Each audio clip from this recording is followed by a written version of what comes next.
किस किसने देखा यार, कमेंट करके जरूर बताओ। और मेरा वीडियो अच्छा लगता है तो चैनल को सब्सक्राइब करना मत भूलना यार। स्पाइडरमैन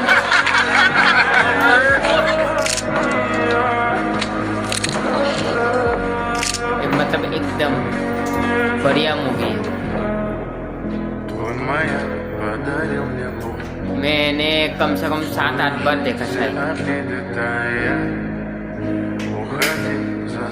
पर जब भी देखते हो यार मस्त लगता है एकदम बढ़िया लगता है। is on fire.